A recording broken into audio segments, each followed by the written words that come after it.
ప్రేమ్‌ని కోర్టుకు తీసుకువెళ్తూ ఉంటే సరిగ్గా అప్పుడే చామంతి రమ్యని తీసుకువెళ్ళి ప్రేమ్ ఏ తప్పు చేయలేదని రమ్య చేత అన్ని నిజాలు చెప్పిస్తుంది. "నన్ను క్షమించు బాబు, కేస్ పెట్టి నీ పరువు తీశాను" అని రమ్య వాళ్ళ నాన్న ప్రేమ్‌కి చేతులు జోడిస్తూ వేడుకుంటూ ఉంటాడు. అలా ప్రేమ్‌ని వదిలేయటంతో ఇంటికి తీసుకువస్తారు. అప్పుడే సింగపూర్ నుండి వచ్చిన హర్ష, "మీకు బుద్ధుందా?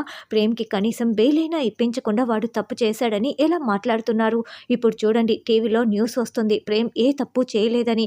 మీకు బుద్ధుందా?" అంటూ తిడుతూ ఉంటే అప్పుడే చామంతి, చంద్రిక ఇద్దరు ప్రేమ్‌ని ఇంటికి తీసుకువస్తారు. ఇక ప్రేమ్‌ని ఒక్కసారిగా హర్ష హగ్ చేసుకుంటారు. "ఇదంతా మీ వల్లే జరిగింది. చూడండి, అసలు ప్రేమ్‌ని ఇన్ని తిప్పలు పెడుతున్నారు కదా! ఆ 49% నేను ప్రేమ్ పేరు మీద రాసేస్తాను" అని హర్ష చెప్తూ, "అమ్మ చామంతి, నువ్వే కనుక లేకపోతే ప్రేమ్ ఏమైపోయి ఉండేవాడో, థ్యాంక్స్ అమ్మా" అంటూ చేతులు జోడిస్తూ కృతజ్ఞతలు తెలుపుకుంటూ ఉంటాడు.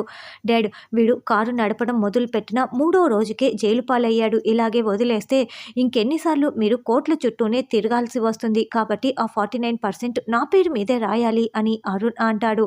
"ఇది నా కష్టార్జితం. నాకు ఇష్టం వచ్చిన వాళ్ళకి రాస్తాను" అని హర్ష వార్నింగ్ ఇస్తుంటే, "నాన్న, అసలు ఇలాంటి గొడవలు వస్తాయంటే నాకు ఏ ఆస్తి అవసరం లేదు" అని ప్రేమ్ చెప్తాడు.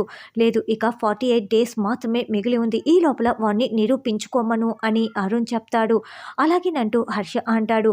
ప్రేమ్‌కి చాలా గాయాలవటంతో చామ్, చంద్రిక ఇద్దరు కలిపి కాపడం పెడుతూ ఉంటారు. నేను వాడికి కాస్తైనా సపోర్ట్ చేసి ఉండాల్సింది. అనవసరంగా హర్షతో తిట్లైనా తప్పి ఉండేటివని రమాదేవి అనుకుంటూ ఉంటుంది. తరువాత ప్రేమ్, చామ్, మన ఇంటి మనిషే ఇదంతా చేశారని చెప్పారు. ఎవరు చామ్ నన్ను ఇలా ఇరికించింది చెప్పు చామ్, అమ్మనా అని ప్రేమ్ అడుగుతూ ఉంటే, "కాదు బాబు, గుణ, రోజా అమ్మగారే ఇదంతా చేశారు" అని చామంతి చెప్తుంది.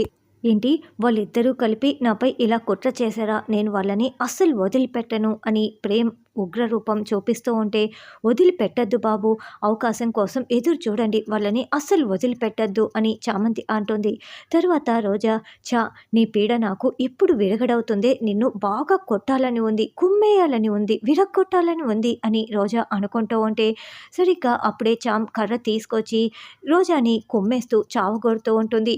"హే, ఆగవే ఆగవే" అంటూ చామ్ చేతిలో ఉన్న కర్రను లాక్కొని విసిరి పడేస్తుంది. "ఎందుకే, నేనేం చేశానని నన్నిలా కొడుతున్నావు" అని రోజా అడుగుతూ ఉంటే, "ఏం చేశానని అడుగుతున్నావా? ఆ గుణతో నువ్వు కలిసి ప్రేమ్ బాబుని అలా జైలు పాలయ్యేలా చేశారు కదే" అని చామంతి చెప్పటంతో రోజా షాకింగ్గా వింటూ ఉంటుంది.